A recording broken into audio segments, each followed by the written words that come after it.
All right, how is everyone today? We're walking around my backyard. I am stuck at home with a sick kid today, so you got me just catching up on paperwork, working on technology, working on systems, working on work, and going to doctor's visits and eating soup and all the fun things that all of us parents like to do when our kid's sick, right? Because it sure does beat having to go to the office and worry about your kid all day. The first of the Business and Barbecue podcast comes out Monday, April 1st. I've been learning how to edit audio and how to make sure that everything's uploaded and can stream right and all these other things. And one of the things I wanted to do is kind of like my buddy Scott Carson and Mike Hambright do. A lot of times they'll live stream their podcast. Avi Golhar does that. I think it's cool. It's just another part, I'd say, of the interaction. So it's one of those things I'm thinking about doing too. So I wanted to test. I'm trying to find a platform. This is Mobcrush, that can go to multiple social channels at once. So right now, looks like we've got 2 people on Facebook, no one on YouTube. It says we're live to Twitch as well, and for some reason Twitter's not working. But I mean, that's kind of the idea here. So if you're on, could you do me a big favor and type hello or what's up or get to work, just something that so I can see if it comes through. It's supposed to, this app from Mobcrush is supposed to pull in all the social channels and into one. So I should be streaming to YouTube and Facebook and I'd never heard of Twitch before today. Just got a phone call, so that's kind of mistake number one. Apparently it's a cool app, but you can get phone calls. So like I said, hey, there's 5 of you on Facebook now. If anyone could type hello, what's up, how you doing, hope you don't trip. That's one of the hard parts about this. Ugh. It says I could see, I'm supposed to be able to see the chat messages on here, but I don't see them. Oh well. Oh wait, there it is. Howdy. All right. There. Hola. All right. Cool. Okay. So yeah, I mean, if you're just joining, I'm hanging out in my backyard, getting ready to do some construction here. Got a sick kid, so I'm kind of hanging out at the house today. Got a ton of year-end financials I got to work on, and I'm just kind of putting together the list of the podcasts we're doing next month. I've got the first one that is released on April 1st, Monday, is going to be just me, where I'm going to be talking about failure, and I'm going to talk about the fear of failure. I'm going to talk about the failure I've had. Hey, John.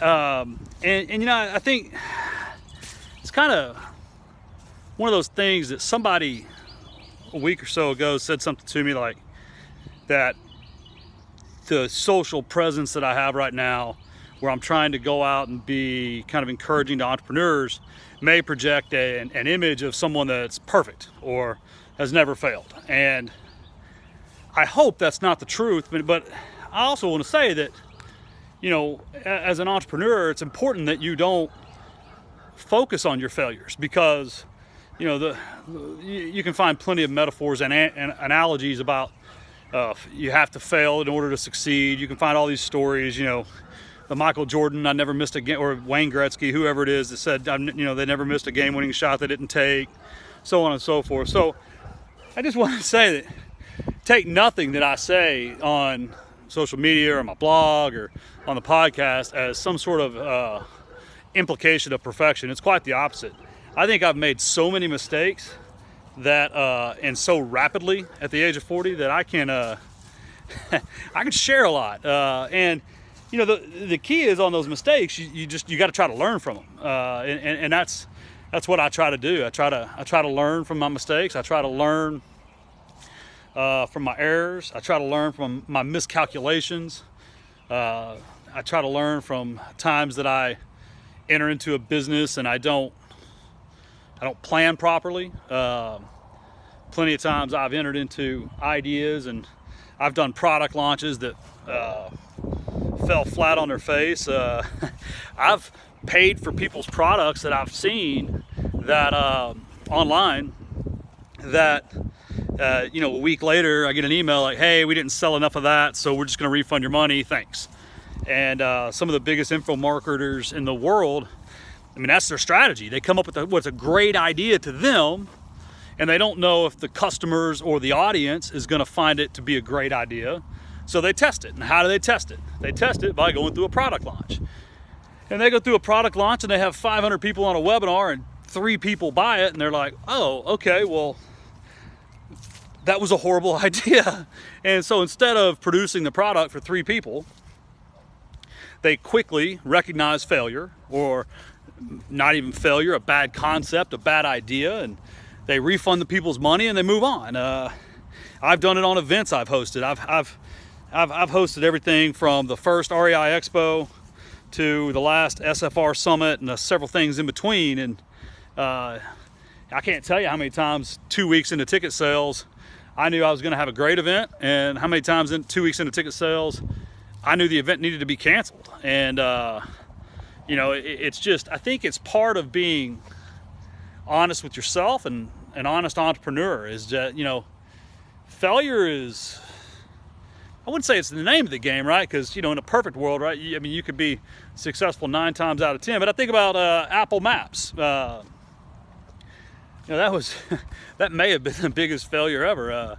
Had people getting lost, people driving into dirt roads. But it's one of those things you got to try. And when you make a mistake, when something doesn't work out, instead of giving up on yourself, giving up on your ideas, giving up on your dreams, you know, I think you've got to,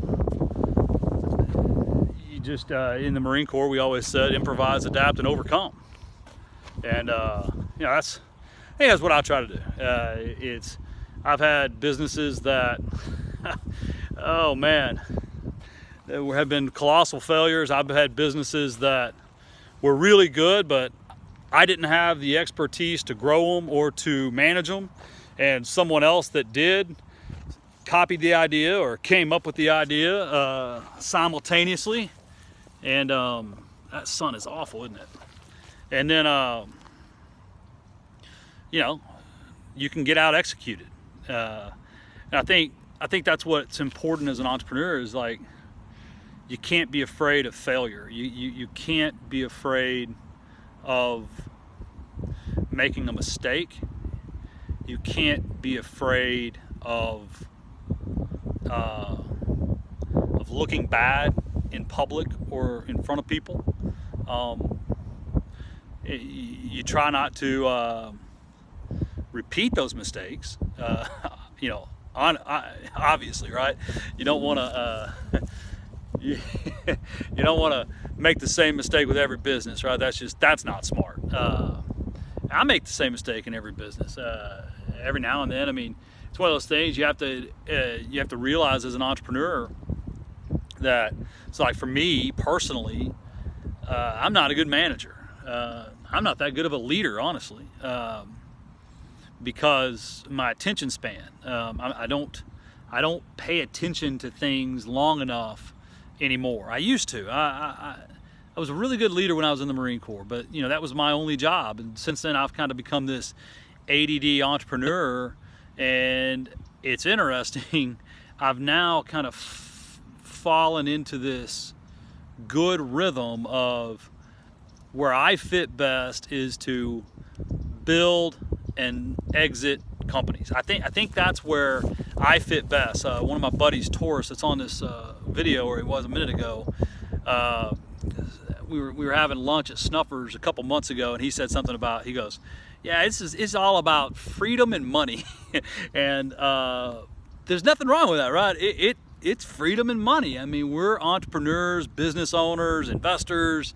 I don't think there's a big difference in all the different delineations. I mean, it is what it is, right? I mean, if you're an entrepreneur, if you're self-employed, if you're a business owner, if you're an investor, you're doing it for a reason. And you know, Taurus, he said his deal was money and freedom. He liked to be there with his kids. He liked to have the freedom to do what he wanted to do. And you know, we were talking about who needs a Ferrari, right? I mean, I'm happy with my F-250 over there, right? I mean, hey buddy, and you know, turn this around, right? I mean, I'm sitting down here by the fire pit, and I was burning some confidential stuff in there a minute ago, and you know, you got my F-250 up there. Let me see if I can I zoom? Can I zoom? No zooming. All right, well, that's a problem. You know, and it's kind of funny, my home office is right inside that back door, and you can see my little kid running around. He's just not feeling well. You know, we had to take him to the hospital, and bad stomach cramp kind of thing. But you know, I'm able to be here with him today, and I think, you know, I think, like, to me, that's more important than having more cars or having more wealth or having a bigger business that grows to more revenue. I think it's all about perspective. So it's kind of funny when Taurus said money and freedom, kind of what I took him to be saying was not that he wanted to have more money, he just wanted to have enough money. He just wanted to have enough money where he could put his real priorities ahead of his other priorities. And so next week's podcast is about failing fast, you know, overcoming the fear of failure. You know, nothing has ever happened that someone didn't start first. You have to, an idea cannot really accomplish you a whole lot of anything. And then the next week, I'm gonna be talking to a buddy of mine, Ronnie Makeda. Ronnie is a former NFL quarterback. He was a West Point graduate. He's a multifamily investor. He's run several companies. He's owner financed cars. We coached football together. We have a lot of common, yeah, man. I mean, work on it, right? We have a lot of commonalities, and Ronnie's just been always one of those guys that really impressed me in the way he managed his life. I mean, he's always, probably less than me, you know, he's always made sure that his family was, you know, first in line. And we both did that through football and some other things. So Ronnie's gonna be our first, the first one's gonna have me, and then the next one's gonna me and Ronnie, and then after that we're looking at Robert Greenberg, my buddy, that's a super cool guy. We work together at B2R. He's Chief Marketing Officer at Patch of Land.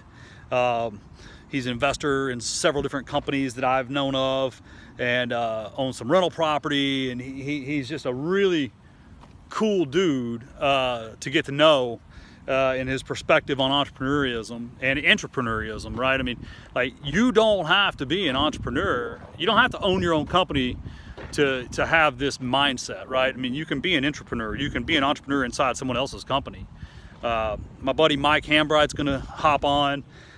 If you know Mike, you know of him from the Flip Nerd podcast, and man, he used to Ugly House Training, and he did Mike's always into something new.